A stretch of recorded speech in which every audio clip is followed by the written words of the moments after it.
जैसे ही सफ़ीर घर पे आता है तो आगे से महा उसे कहती है कि जूतों को अपनी जगह पे उतारो। वो कहता है ये काम सब मैं नहीं करूँगा। तो महा आगे से कहती है ठीक है, तुम्हें खाना भी नहीं मिलेगा, खुद ही बना लो फिर अपने लिए खाना।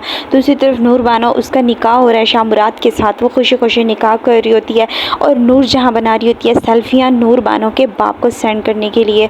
जो सुंबल और सफीना इस वक्त बहुत हैरान होती हैं कि ये आखिर इस घर में हो क्या रहा है। जैसे ही बाप तस्वीरों को देखता है वो फ़ोन को ज़ोर से फेंक के मारते, कहता है नूरबानो ये तुमने क्या कर दिया, अपने हाथों से अपनी किस्मत का गला घोट दिया। दूसरी तरफ नूर जहाँ इंतज़ार कर रही होती कि कब उसके बाप की कॉल आएगी।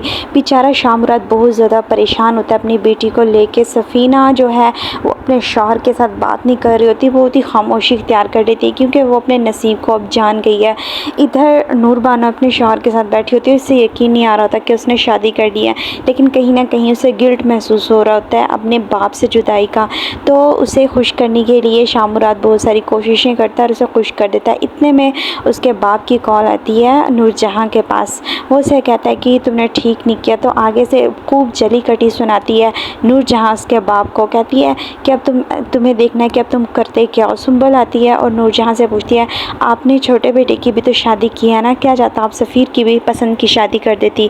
तो इस बात पे वो वहाँ से कह के चली जाती है, जबकि नूर बानो का बाप रो रहा होता है, बहुत ही सिसक सिसक के रो रहा होता है कि ये मेरी बेटी ने मुझे ज़मीन में धंसा दिया, मैं क्या करूँ, उसे समझ नहीं लग रहा होता।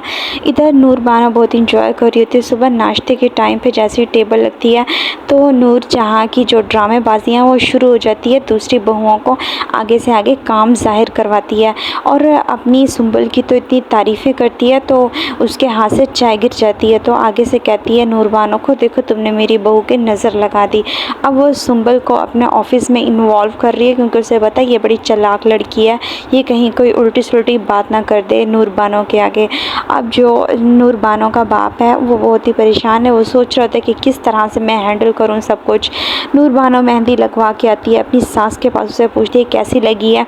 तो वो कहती है कि मैं अपने मकसद में कामयाब होगी जो मैं चाहती थी। इस बात पे नूर बानो बहुत हैरान हो जाती है। सामने देखते है सामने बाप खड़ा होता है, वो उसे कहता है बेटा यहाँ से चलो, मैं तुम्हारी सारी गलती कोताहियाँ माफ़ कर दूंगा। लेकिन वो कहती है कि मैंने अब शादी कर लिया, अब ये नहीं हो सकता। उसका बाप उसे खींच के लेके जा रहा होता है कि इतने में शामुराद आ जाता है, वो उसका हाथ पकड़ लेता है, कहता है आप इसे नहीं लेके जा सकते, ये मेरी बीवी है। इतने में नूर जहाँ आती है और कहती है ये मेरी बहू है। तो उसे उसका बाप समझाता है कि देखो इसलिए ये तुमने मुराद के साथ शादी नहीं की बल्कि नूर जहाँ के साथ शादी की है। जहाँ ने अपने बेटों की इस तरह से परवरिश की है। वो नूर बानो के बाप के सामने आ जाता है कि नूर बानो आके उन्हें आपस में छुड़वाती है। जैसे पीछे अपने बाप की तरफ भागती है तो बाप उसे कहता है देखो उसे पता था कि तुम मेरे पीछे जा रही हो, लेकिन वो फिर भी तुम्हारे पीछे नहीं आया तुम्हें पकड़ने के लिए। तुम्हें नहीं पता ये कितनी गिरगिट की तरह रंग बदलती है नूर जहाँ। जब तुम समझोगी बहुत देर हो चुकी होगी, वक्त है कि तुम मेरे साथ चलो, लेकिन वो नहीं मानती। जैसे ही घर पहुँचता है नूर बानो का बाप, वो कॉल करता है जो कि बंदों को मारने वाला बंदा होता है और उसे गांव से बुलवाता है। इधर सफ़ीर और उसकी माँ की लड़ाइयाँ ही ख़त्म नहीं हो रही होती क्योंकि वो शॉपिंग इतनी ज़्यादा कर लेता है। तो माँ उसे समझाती है लेकिन उसे समझ नहीं लगती बात।